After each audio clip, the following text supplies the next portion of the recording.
What's going on, gamers? We got PlayStation physical results to look over. Now, you guys know I did the video on the physical disc denial earlier by Sony CFO Lin Tao, but this is different. We're going to talk about PlayStation 5 reaching over 95 million sales now, but it's not just reaching 95 million sales, but what is physical and digital percentage. And there's another post talking about why they think Sony is moving towards that as well, as we already know too, but we want some numbers. And then we're going to be taking a look at some funny comments, because no matter what you post when it comes to physical percentage and digital percentage, there's always going to be a double-edged sword. What do I mean?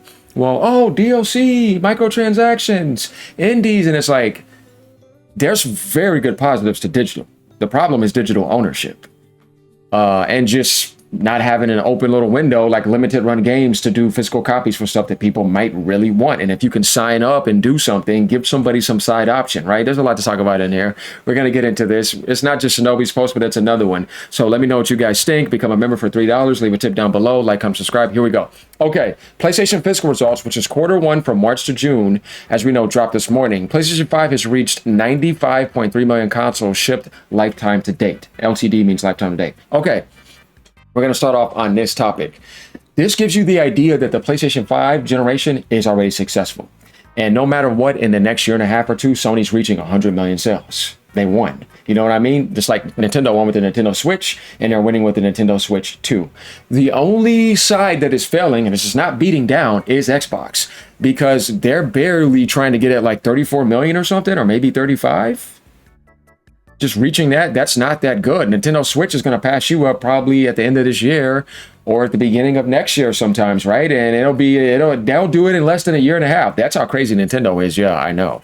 But the thing here is that no matter what you look at this like, they're both going into their 7th year. When you start to get to that point, your next console is getting ready to launch. So this gives you the idea that the Series X generation is pretty much done. It's probably got about a year left in it. PlayStation 5 generation has easily 2+ more years left in it before they launch something else. Obviously, Microsoft can go ahead and rush out their hardware like the Steam machine, because there won't be a whole lot produced. But 95.3 million is already a huge success. Regardless of all the other stuff people want to like cry about, we're talking about this in a different video, but we still are going to get to that because that's a part of these stats. So yeah, congratulations. I'm not a hater. I believe the Switch 2 can reach these numbers too. Definitely when the market crashes, because they're going to start doing a lot of sales, and watch how many millions move, because people are going to realize, oh yeah, these prices are going down. And 2028, 29, 30, the market's going to be a lot better. Prices are going to be way better. That's why the PS6 is going to be able to play catch up, because Sony will just do a lot of deals like they did in that holiday where $650 for the PS5 Pro. The PS6 is going to be doing the same thing, and they'll have a lot of deals with that. That's what I'm trying to tell you. Like, if you really look at the future, it's not going to change much. You think it is, but I'm telling you, I'm saying this because I just know how things work. AGN is very prophetic with this. You know what I mean? When have I ever really been off? Maybe sometimes, but for the most part, I'm pretty damn accurate in 90+% range. Now, another thing to think about when it comes to this is, now you know why Rockstar is giving Sony marketing rights, because 95.3 is a lot of people. Plus, you still have some PS4's install base. So it's just the target for third party. That's why the rage was big. 1.6 million PlayStation 5 consoles were sold, even after the price hike. That's not that bad.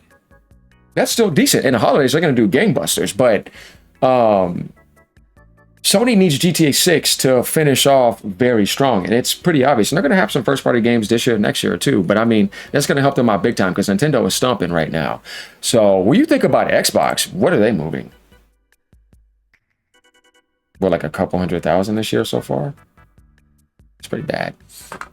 Overall sales are at 5.8 billion for the quarter, 0.6%, almost flat, but they still are in the positive. And this is an ecosystem only in PlayStation. Imagine if PlayStation Plus was on mobile and PlayStation Plus was on PC. Do you know how much more money they would be making? But that's not the point here. The point here is to have a healthy ecosystem for the PS6.